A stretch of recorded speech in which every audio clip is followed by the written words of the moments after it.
Hello everyone, welcome back to the channel. In this video I'm going to walk you through an easy guide on how to set up RSS to email automation in Brevo.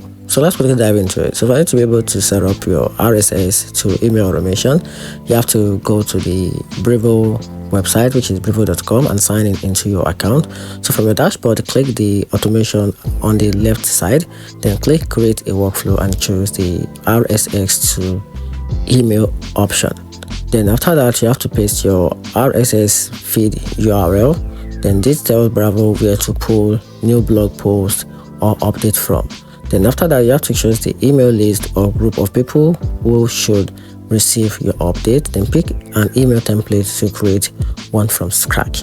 Use the RSS block so Brevo automatically add your latest blog post.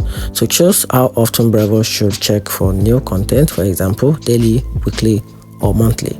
So check all your settings, then click activate to start sending RSS email automation automatically.